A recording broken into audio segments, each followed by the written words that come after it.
Welcome back to yet another episode of Fox and Fix It. It's time to fire up the old workbench and see if we can't get what remains of this Dodge Ram 50 horn to work again.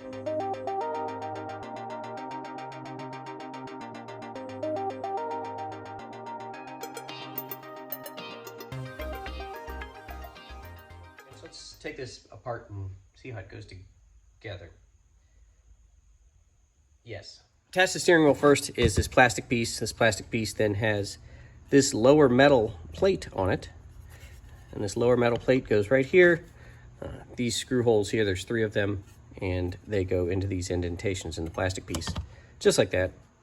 Then what you're supposed to have is a piece of foam that keeps this plate separate from this plate, which is now mangled, but we can flatten it, and I'm not worried about it. And the problem with this horn is that what's left of this foam wasn't enough to keep these two from contacting each other all the time, so the horn was going off. But it didn't work because somebody got annoyed by that and had unplugged it already. So the horn didn't work because it was unplugged. However, it was unplugged because the foam was bad because the horn was going off all the time when these two made contact. We need to replace this foam. So the foam goes in between these two. This wire goes down through this big hole here, just like that. And then when you press on the horn, you're actually just pushing and compressing the foam, and these dimples then contact these points, and that's what grounds the horn and makes it go beep. What holds this upper and lower plate in alignment are these 2 tiny little plastic pins. I did manage to get them out without damaging them. They have this little shoulder on them right here that pins it to the bottom plate and holds everything in place. So I believe I can reuse those, which is good because if those are broken, you'd have to move on to bigger and better things, and they couldn't be metal. They would have to be plastic, or maybe zip ties would probably work as well. So first thing we need to do is we're just gonna get all of this old foam off of here. That's really good enough. The adhesive was mostly gone on that anyways, so really just rubbing it with your finger is getting it clean enough.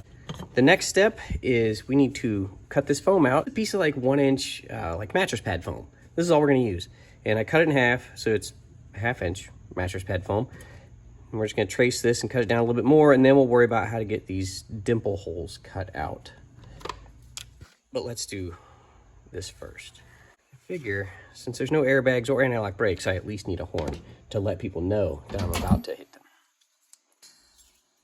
All right. There we go.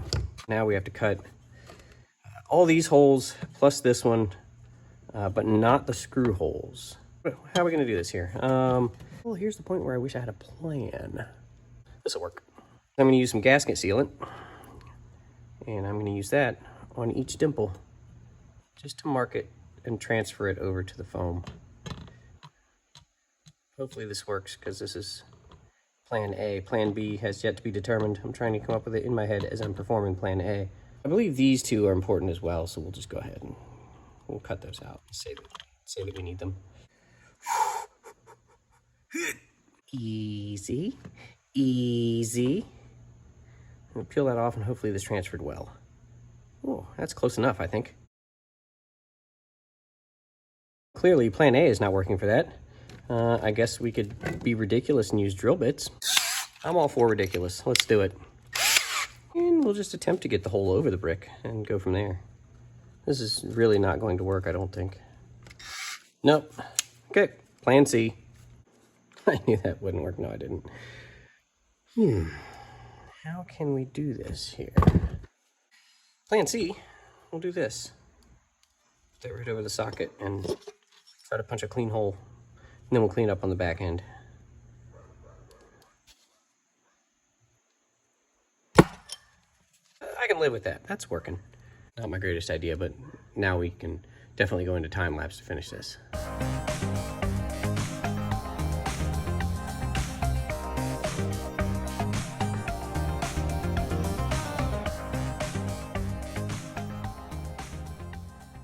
All right, and for these 2 long slots, I think we're just gonna use a knife for that. There's no reason to try to punch holes when I can cut it this way. Yeah, all right. So, if I did that close enough, then we should have most of those line up, and we sort of do. There we go. I think that could probably work. We need to go to the truck, screw this back onto the actual steering wheel, then fish this through and do that part and put the plastic pins in. Now, if I just remembered where I put the screws. There we go, back in the truck. Put this plastic piece on, which really is just there to hold this rubber cover on. This rubber cover has a lip. It clips onto the plastic, so that's what the plastic's for, but it does have to go on first, like that. After that, they were going metal right there, which hopefully I know where the screws are. Found the screws. Apparently I hid them from myself in my toolkit. Imagine that. It's getting muggy in here, and that storm is maybe gonna pass over, so we might run into some luck there. There is no need to Loctite any of these. We are just putting them in.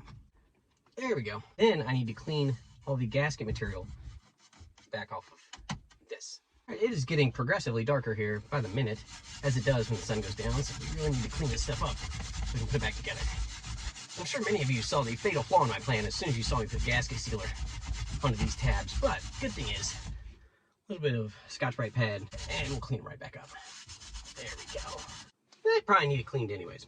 Oh, disconnect the batteries, huh? Yep, forgot.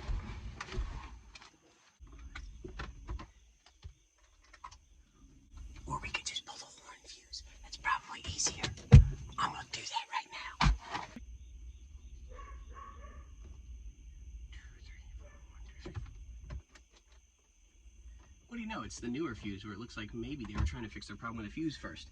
Huh, weird. Put that right down there. Now we're gonna feed this wire right here through this hole right here and then plug it in. Plugging it in ought to be the fun part. I don't know where it plugs in to. Where does that plug in at? Need more light, but I don't have a good light. I honestly don't see a tab for that. Oh, guess we're pulling those screws back off. All right, well, whatever. Oh, I see it now. That was quick. That's the guy we need right there. That's our tang, our terminal, as it were. All right, back at it. We'll just put that together like that. Well, it's cooler with the door open, but now I'm getting eaten by mosquitoes. All right, that's now plugged in. We can go back to where we were just a few minutes ago. All right, now the tricky part is going to be getting these plastic pins to go all the way through where we need them. It's going to go through here, through the foam, and through there, in theory. Oh, there's one. All right.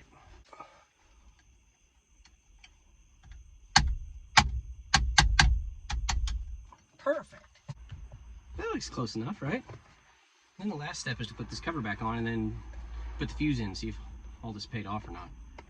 Electricity engaged. All right, in theory, that's hot all the time, right? I unplugged the horn out front. I have to plug that in or none of this is gonna work. Okay, now I've got the horn plugged in. Allegedly, in theory, this should work. Maybe. Maybe the key has to be on, I don't know. Horn works, we fixed it. Yeah, key has to be on. Okay, well, it was never gonna work with the key off then.